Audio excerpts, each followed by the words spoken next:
உலகம் போற்ற வேண்டிய உழவர்கள் இன்றைக்கு வேளாண் பணியை லாபம் இல்லாத பணியாகவே செய்து வருகிறார்கள். அவர்கள் அரசுகளை நம்பி ஏமாந்தது போதும். விவசாயிகளுக்கிடையே ஒற்றுமை மலர்ந்து புதிய சக்தியாக உருவெடுக்க ஒரு புதிய முன்னெடுப்பு. இது குறித்த ஒரு செய்தி தொகுப்பை பார்க்கலாம்.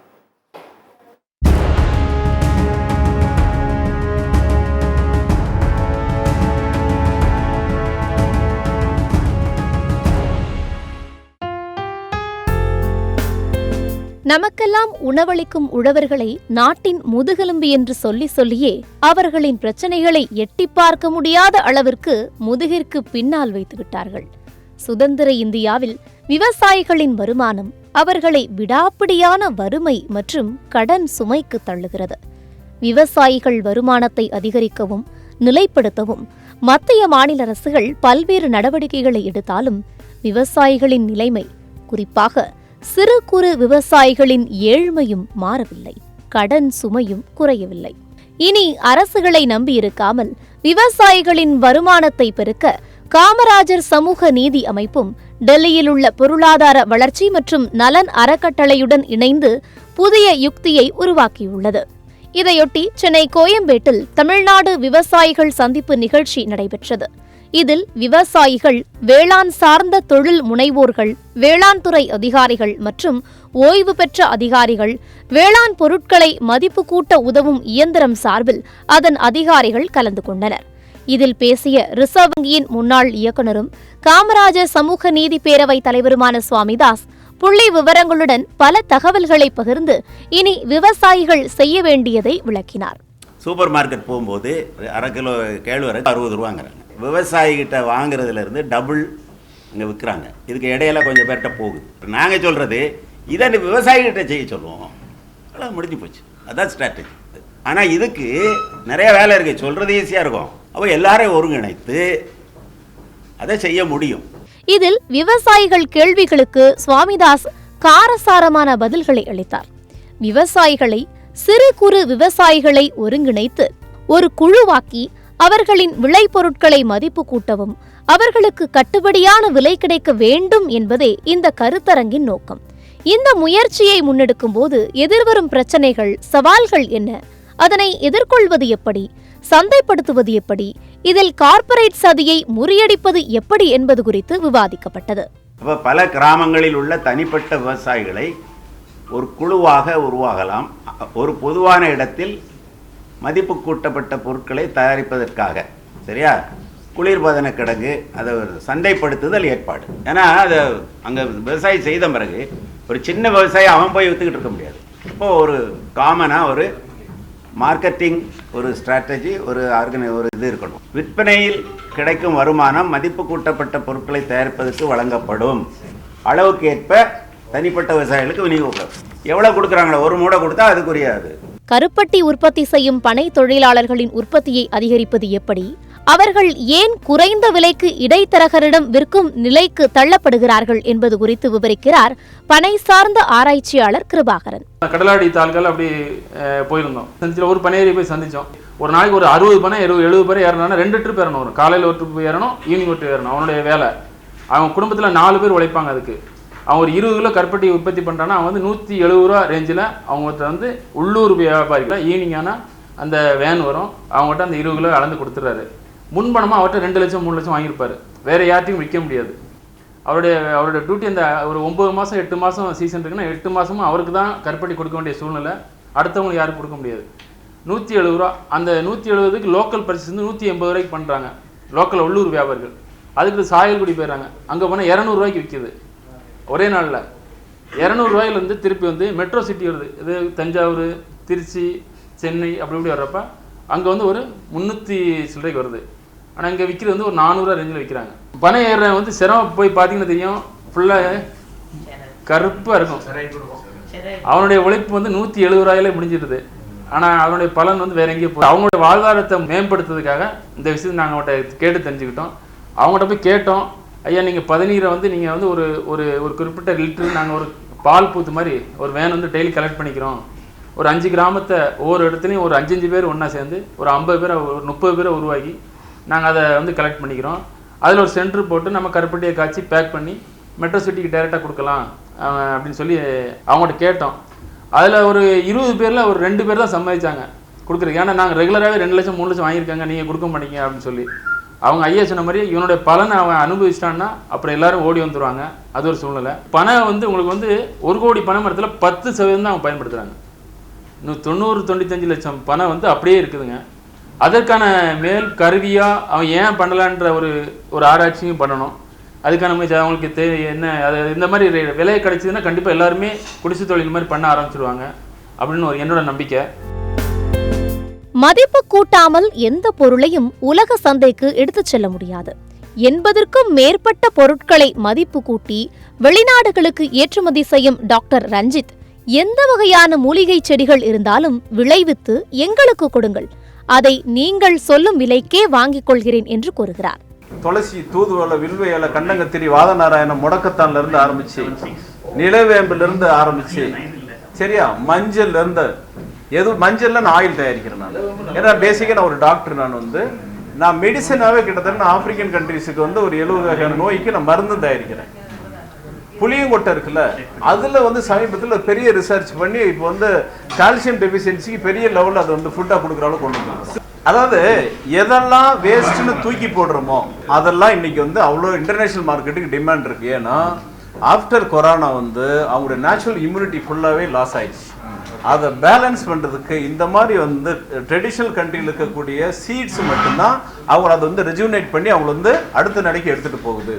அதை நம்ம வேர்ல்டு லெவலில் இருக்கிற எல்லா டாக்டர் கான்ஃபரன்ஸும் நாங்கள் பேசி அதை ப்ரூவ் பண்ணியிருக்கிறோம்.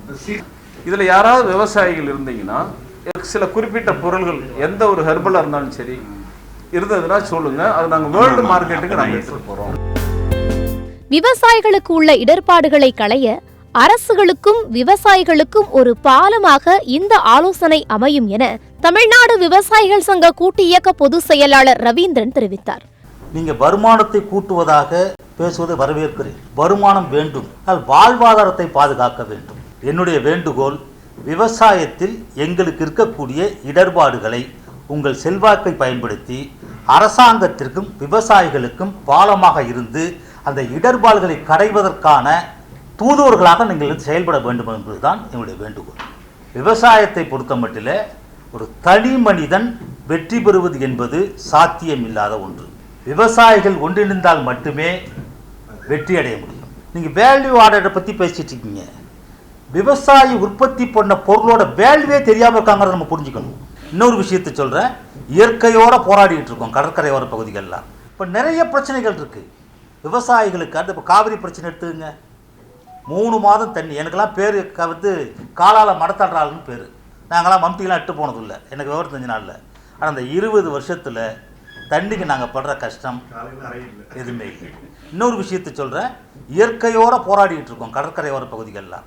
2000 வெள்ளம், 2001 வெள்ளம், 2002 வெள்ளம், 2003 வெள்ளம், 2004 சுனாமி தாக்குதலில் வறட்சி, 2005 வரலாறு காணாத பெரிய வெள்ளம், 2006 வெள்ளம், 2007 வெள்ளம், 2008 நீலம் புயல், 2009 வெள்ளம், 2010 ஜப் புயல், 2011 தானே புயல், 2012 நீலம் புயல், 2012-13 வெள்ளம், 14 வறட்சி பார்த்தோம், 15 வெள்ளம், 16 மிகப்பெரிய வறட்சி, 17 வர்தா புயல், ஒக்கி புயல். இப்படி தொடர்ந்து வந்துகிட்டே இருக்கும். ஒவ்வொரு வருஷமும் பாதிக்கப்பட்டு இருக்கோம், ஒவ்வொரு வருஷம் கஷ்டப்பட்டு இருக்கோம். விவசாயத்தை விட்டு வெளியே போகல. தற்போது இருக்கக்கூடிய சூழலில் அவர்களுக்கான இடைப்பாடுகளை களைய வேண்டும். அதில் விவசாயிகள் தெளிவில்லாமல் இருக்காங்க, எதை செய்யணும்னு தெரியாமல் செஞ்சிட்டு இருக்காங்க. அவர்களை தெளிவுபடுத்த வேண்டிய கட்டாயம் நமக்கு இருக்கிறது. என்னுடைய வேண்டுகோள் எல்லாம் நல்ல முயற்சி, அருமையான தருணத்தில் சிறந்த முடிவு எடுத்திருக்கீங்க. இப்போ அரசாங்கம் கூட, தமிழ்நாடு அரசாங்கம் கூட நீங்கள் கேட்குறத, அதான் அடுத்தவங்க ஆலோசனை சொன்னால் சேர்க்கக்கூடிய இடத்துல இருக்காங்க. அவங்க யாரும் கௌரவம் பார்க்குறதுல யார் சொன்னாலும் கேட்குற இதில் இருக்காங்க. அமைச்சர் கூட எல்லாரையும் கலந்து தான் கேட்டு செஞ்சிட்டு இருக்காங்க, பட்ஜெட் போடுறதுலேருந்து எல்லாமே. ஆனால் இந்த விவசாயிகளுக்கும் அரசாங்கத்திற்கும் இடைப்பட்ட பாலமாக இருப்பதற்கு ஒரு குழுவை உருவாக்குங்க. விவசாயிகள் குழுவாக இணைந்து விளைபொருட்களை மதிப்பு கூட்டினால்தான் லாபம் பார்க்க முடியும் என்கிறார் ஓய்வு பெற்ற வேளாண் துறை துணை இயக்குனர் ஜோ. எதுல வேணாலும் வேல்யூ அடிஷன் பண்ணாதான் நாம விவசாயத்துல லாபம் அடைய முடியும். ஒரே ஒரு விஷயம் சொல்றாங்க, பொள்ளாச்சியில் வந்து 15 ரூபாய்க்கு வாங்குற தேங்காய் 75 ரூபா ரவை காதான் வச்சிருக்கான். எங்கப்பா வாங்குற?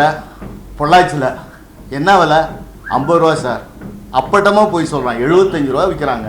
இதெல்லாம் ஒழிக்கணும்னா சார் சொன்ன மாதிரி மினிமம் ஒரு 20 பேர் குரூப்பை வச்சு வேல்யூ அடிஷன் பண்ணலாம். அது எந்த பொருளை வேணாலும் வேல்யூ அடிஷன் பண்ணி கொடுக்கறதுக்கு நாங்கள் வந்து முழு ஒத்துழைப்பு கொடுத்து ஃபுல்லாக ட்ரைனிங் கொடுத்து அவரை எக்ஸ்போர்ட் பண்ணுற அளவுக்கு கொண்டாடுறது எங்ககிட்ட கெப்பாசிட்டி இருக்குது.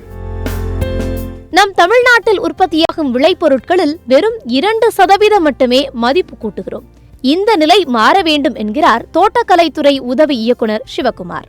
மதிப்பு கூட்டுதல்ங்கிறது வந்து என்னைக்குமே வந்து அது இல்லாமல் ஒரு பொருளுக்கு விற்பனை மதிப்பு இருக்குது. எந்த தானியங்களாக இருந்தாலும் இப்போ எல்லாத்தையுமே ஒரு சின்ன பிரைமரி ப்ராசஸிங் செகண்டரி ப்ராசஸிங்னு பண்ணி தான் அதை நம்ம பண்ணுறோம்.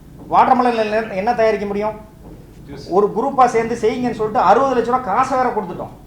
இன்னும் அந்த குரூப் வந்து விவசாயிகள் வந்து இல்லை தேடுகிறது இல்லை சார், இறங்கியே செய்ய மாட்டாங்க, அப்படியே உட்காந்துட்டே இருக்காங்க. நான் சொல்லிட்டேன், வெளிநாட்டில் என்ன சாப்பிடுவாங்கன்னு பார்க்குறீங்க? இந்த பருப்பு மாதிரி சொரக்காய் விதை, பூசணி விதை, வெள்ளரி விதை, வாட்டர்மெலன் விதை வந்து வறுத்த விதை, அதுதான் சாப்பிடுவாங்க. நம்ம பேக்கரியில் எக்ஸ்போர்ட் வேலி நிறையா நம்ம தமிழ்நாட்டில் அந்த விதையை பவுடர் ஆக்கி பேக்கரியில் யூஸ் பண்ணுறாங்க நிறைய பேக்கரி. அது ஒன்றாச்சா. அடுத்து வந்து இந்த பேக்கரியில் கலர் கலராக போடுறாங்கல்ல இதுக்கு மேலே, பிரெட்டுகளுக்கு மேலே, அது வந்து பப்பாளியில் தான் தயாரித்து பார்த்துருக்கீங்க. டியூட்டி ஃப்ரூட்டி பப்பாளியில் தான் தயாரித்து பார்த்துருக்கீங்க. இதில் வாட்டர்மெலனில் இந்த தோலில் டியூட்டி ஃப்ரூட்டி தயாரிக்கலாம் 100% நல்லபடியாக. ஸோ அதனால் இப்படி வளர்ச்சி வாய்ப்புகள் நிறையா இருக்குது. இந்தியாவில் விளையிற பழங்கள் காய்கறிகளை 2% தான் வேல்யூ அடிஷனே பண்ணுறோம் இந்தியாவில். நான் தமிழ்நாடுன்னு எல்லாத்தையும் சொல்லலாம், 2% தான் பண்ணுறோம். 98% நம்ம பண்ணுறதே இல்லை. அப்போ எவ்வளோ வாய்ப்பு இருக்குது நம்மளுக்கு? 98% வாய்ப்பு இருக்குது. இப்போவே நம்ம 2% பண்ணிட்டு 7வது இடத்துல உலக மற்ற நாடுகளுக்கு ஏற்றுமதி பண்ணிட்டு இருக்கோம். இன்னும் நிறையா பண்ணால் என்ன ஆகும்? நம்பர் 1 பெரிய லெவலில் ஆகும். கேழ்வரகு, கம்பு போன்ற சிறு தானியங்களில் செய்ய முடியாத மதிப்பு கூட்டப்பட்ட பொருட்களே இல்லை என்கிறார் தமிழ்நாடு வேளாண் பல்கலைக்கழக ஓய்வு பெற்ற பேராசிரியை நிர்மலா. சிறுதானியங்கிற பேரே இன்னைக்கு சொல்லக்கூடாது. இது வந்து சத்துமிகு தானியங்கள். இதுக்கு ஜிஓவே போட்டாங்க. நியூட்ரி சீரியல்ஸ் தான் இதை சொல்லணுமே தவிர இதை வந்து நம்ம இப்போ மில்லட்ஸ்னே பேசக்கூடாது அப்படிங்கிற அளவுக்கு நம்ம இதை வந்து கொண்டு வந்துட்டோம். பட் இவ்வளோ சத்து இருக்கிற தானியங்களை நம்ம வந்து நிறைய சாப்பிடாம இருக்கிறதுக்கு உரிய காரணம் ப்ராசஸிங் தான். ஆக்சுவலாக நம்மளோட ஃபுட்டே வந்து சிறுதானியம் தான். அரிசி வந்து பின்னாடி வந்தது. ஏன் வந்து நம்ம இது சாப்பிடாம இருக்கிறோன்னா, அன்னைக்கு வந்து உரல்ல குத்தி ஹேண்ட் பவுண்டிங் அதில் வந்து செய்து சாப்பிட்டோம். இன்னைக்கு ஹேண்ட் பவுண்டிங் பண்ணுறதுங்கிறதுலாம் அன்இமேஜினபிள், அது நினைக்க முடியாது. பட் அதுக்கு இப்போ நிறைய மெஷினரிஸ் வந்துருச்சு. இன்னைக்கு சிறுதானிய பயிரில் இல்லாத வேல்யூ அடிஷன் வேற எந்த பயிருக்குமே இல்லைங்கிற லெவலில் இருக்குது. நீங்கள் அதை அரிசி ஆக்கலாம், குருணை ஆக்கலாம், மாவாக்கலாம், ஐஸ்கிரீம் பண்ணலாம், சாக்லேட் பண்ணலாம். ஸோ இதில் நீங்கள் பப்படம் செய்யலாம், அவல் செய்யலாம். அவல் வந்து ரொம்ப ரொம்ப இருக்கிறதுலையே பெஸ்ட்டு. அது நீங்கள் வேக கூட வைக்க வேணும். ஆல்ரெடி அது வந்து பாதி வந்து உங்களுக்கு வேக வச்சு நம்ம அது அவல் பண்ணுற ப்ராசஸ் இருக்குது. கையில் எங்கே வேணாலும் எடுத்துகிட்டு போகலாம். என்ன போல் வயசானவங்க அப்படிலாம் இருக்கிறவங்க அவல் மட்டும் கையில் இருந்தால் விருப்பப்பட்டால் ஒரு பால் ஊற்றி சாப்பிட்டுக்கலாம். இல்லை வெறும் தண்ணியை ஊற்றி கூட நீங்கள் பெசரி சாப்பிட்ற. இப்போ வந்து நமக்கு டெசிகேட்டட் கோகோனட் கூட கிடைக்குது, நீங்கள் அப்படி போட்டு சாப்பிட்டுக்கலாம். குழந்தைகளுக்காக இருந்தால் நல்ல நட்ஸ் போட்டு பால் போட்டு சுகர் போட்டு கொடுக்கலாம். வயசானவங்களுக்கு நமக்கு வந்து தயிரோ மோரோ விட்டு சின்ன வெங்காயத்தை நறுக்கி போட்டு கொத்தமல்லி பச்சை மிளகாய் போட்டு நீங்கள் கொடுக்கலாம். இது வந்து அவ்வளோ ஹெல்த்தி. ஏன்னு கேட்டால் இதில் பாலிஷிங் ப்ராப்ளமே கிடையாது. அப்படியே அவல் பண்ணியிருக்கிறதுனால நம்ம வந்து ஈஸியாக சாப்பிட முடியும். இதில் பொரி இருக்குது, பாப் பண்ணி விற்கிறாங்க, பாப்கார்ன் மாதிரி விற்கிறாங்க. ஸோ இப்போ எல்லா வகையான வேல்யூ ஆடட் மதிப்பு கூட்டப்பட்ட பொருள்களும் இருக்குது. நம்ம எப்பவுமே இந்த ஃபேமிலி டாக்டருங்கிற கான்செப்ட் கூட இப்போ குறைஞ்சி போயிட்டு, ஆனால் ஃபேமிலி ஃபார்மர், குடும்ப விவசாயி இப்படிங்கிற ஒரு திட்டத்தை நீங்கள் மனசில் வச்சுக்கிட்டிங்கன்னா, இந்த விவசாயிகளோட வாழ்க்கை முறையில் ஒரு முன்னேற்றத்தை கொண்டு வரணும், மாற்றத்தை கொண்டு வரணும்னா நீங்கள் உங்கள் மண்ணில் இருந்து ஆரம்பிக்கணும். இடுப்பொருளை வந்து உடனே கிடைக்கணும்னா உரம் வரும், அல்லது 2 பூச்சியை கண்ணால் பார்த்துட்டா அது பக்கத்து தோட்டத்திலேருந்து அல்லது வேறு மரத்துலேருந்து பறந்து வந்ததான்னு கூட தெரியாது. கண்ணால் 2 பூச்சியை பார்த்துட்டா உடனே வந்து 10 டேங்க் மருந்து அடிக்கிறது. அல்லது யாரையாவது பார்த்தா அவர் வந்து மருந்து கிடைக்காரு, அவரோட வியாபாரத்துக்கு சொல்றது செய்யவே கூடாது. மலைவாழ் மக்கள் எப்பவும் ஒரு இது சொல்லுவாங்க, கொஞ்சம் செடி கொடி மரத்துக்கு கொஞ்சோண்டு, பறவைகள்லாம் எடுத்துட்டு போறதுக்கு கொஞ்சோண்டு, அப்புறம் நம்மளாம் தான தர்மம் பண்றதுக்கு கோயில் திருவிழாக்களுக்கு கொடுக்கறது கொஞ்சோண்டு, மிச்சோண்டு கொஞ்சம் எனக்கும் கிடைக்கட்டும். இதுதான் நம்மளோட கொள்கை. அப்ப என்ன அப்படின்னா ஆரம்பிக்கிறோம், மண்ணில் இருந்து ஆரம்பிச்சு மண்ணுக்கு நீங்க முதல்ல கொடுக்குறீங்க, அது ஒரு பொருளை கொடுக்குது, நம்ம தானியம் சாப்பிட்றோம் அல்லது மாடுகளுக்கு கொடுக்குறோம், அந்த வேர் வந்து அடியில் இருக்கிற அது வேர் வந்து மண்ணுக்கு போகுது, எவ்ரிதிங் இஸ் ஓகே. அப்போது இந்த கழிவுகள் எப்படியும் வரதான் செய்யும். அந்த கழிவு சாப்பிட்றதுக்கு நம்மக்கிட்ட கால்நடைகள் இருக்கணும். அது கால்நடையோ கோழியோ வாத்தோ ஏதோ ஒன்று. அப்போ அதோட கழிவு திரும்ப மண்ணுக்கு போகணும். அப்போ வேஸ்ட்டுங்கிற பேச்சுக்கே இடம் இருக்காது. வருமானத்துக்கும் பிரச்சனை இல்லை. கோழியாக இருந்தால் வாத்தா இருந்தால் தினைக்கும் முட்டை கொடுக்கும், மாடு வச்சுருந்தோம் அப்படின்னு சொன்னோம்னா பால் கிடைக்கும். ஆனால் இது எல்லாமே எப்போ கிடைக்கும்னா நம்ம பாடுபட்டால் தான் கிடைக்கும். விவசாயிகளை கோடீஸ்வரர்களாக்குவதற்கு ஒரு முன்னுதாரணமான நிகழ்ச்சியாக இந்த ஒன்றுகூடல் நடைபெற்றுள்ளது. குக் கிராமங்களில் உற்பத்தியாகும் விவசாய விளைபொருட்களை விற்பதற்கு உலகச் சந்தையை நோக்கி அடியெடுத்து வைக்க வேண்டிய நேரம் நெருங்கிவிட்டது. அதற்கான களமாகத்தான் இந்த நிகழ்வு நடந்து முடிந்திருக்கிறது. சிறு விவசாயிகள் அவருடைய விவசாய பொருட்களை எப்படி மதிப்பு கூடுதல் செய்து அதை சந்தைப்படுத்தி அந்த லாபத்தை முழுமையாக இடைத்தரகர்களே இல்லாமல் எப்படி அவர்களிடம் கொண்டு போய் சேர்ப்பது என்பதை பற்றி முதல் கட்டமாக ஒரு 2 விவசாய பொருட்களை எடுத்து செய்ய உத்தேசித்திருக்கிறோம். ஒன்று கருப்பட்டி, 2வதாக சிறு தானியங்கள். காமனாக மதிப்பு கூடுதல் செய்கிற ஒரு யூனிட் வைத்து அவர்களுக்கு அந்த லாபம் முழுவதும் போய் சேருவதை, அதற்குரிய எல்லா உதவிகளையும், உதாரணமாக மிஷினரி வாங்குறதுக்குரிய லோன் பேங்க்கில் வாங்கலாம், கவர்மெண்ட்டில் ரிசர்வ் பேங்க்கில் பேசி இது ப்ரையாரிட்டி செக்டர் லெண்டிங்கில் வருதா அந்த மிஷினரின்னு பார்க்கலாம். ஆகவே வேறு எந்த விவசாய குழுக்கள் இருந்தாலும் அவர்களும் ஒருவேளை இந்த தொலைக்காட்சி நிகழ்ச்சியை பார்த்த பிறகு தொடர்பு கொண்டு அவர்களும் இதில் இணைந்து கொள்ளலாம். குறிப்பாக சிறு குறு விவசாயிகள், மிகவும் குறைந்த வருமானமுள்ள விவசாயிகள், அவருடைய வருமானத்தை பெருக்குவதற்கு நாம் முனைந்து செயல்படுவோம் என்று கேட்டுக்கொள்கிறேன். விவசாயிகளில் கடலில் மீன் எப்படி கண்ணீர் வடிக்கிறது வெளியே தெரியவில்லையோ அதுபோல்தான் டெல்டா விவசாயிகள் கடலில் பிறந்தோம் கண்ணீரில் மிதக்கிறோம் என்று மீனவர்கள் சொல்கிறார்கள். நாங்கள் கரைமேல் பிறந்தோம், கண்ணீரில் தான் நாங்களும் வாழ்ந்துகிட்டு இருக்கோம். தொடர்ந்து இத்தனை அழிவுகளை ஒரு தொழில் சந்திக்கிறது என்றால் அது காவேரி டெல்டா விவசாயிகள் மட்டும்தான். ஆகவே எல்லா விவசாயிகளோடு சேர்ந்து காவேரி விவசாயிகள் மேல் தனி கவனத்தை அரசு செலுத்துவதற்கும் இதர விவசாய பொருள் உற்பத்தி இதுக்கும் விலை கூட்டுதல் செய்வதற்கும் இந்த கூட்டத்தின் தீர்மானங்களும் அறிவிப்புகளும் அரசுக்கு சென்றடைய முயற்சிகளை நாங்கள் செய்திருக்கிறோம். இவைகள் நிச்சயம் அரசுகள் காதில் ஒலிக்கும். ஒரு ஆர்வலர்கள் குழுவை அமைத்து முதல்வரை சந்தித்து இவைகளை விளக்கமாக பேசி விவசாயத்தை கண்காணிக்க ஒரு குழுவை அமைப்பதற்கு ஏற்பாடு செய்கிறது உள்ள காரியங்களை இன்று தொடங்கி விடுவோம். மண்டிகள், மார்க்கெட்டுகள், கொள்முதல் மையங்களை தவிர்த்துவிட்டு மதிப்பு கூட்டு பொருட்களை உருவாக்கி விற்பனை செய்ய விவசாயிகளை அணிவகுத்து வாருங்கள். அப்போதுதான் உங்கள் விளைபொருட்களுக்கான விலையை நீங்களே நிர்ணயிக்க முடியும். அதுதான் விவசாயத்தின் வெற்றி மட்டுமல்ல, விவசாயிகளின் வளர்ச்சியும் கூட. சத்தியம் செய்திகளுக்காக ஃப்ரைடே ஃபார் ஃபார்மர்ஸ் இயக்கம்.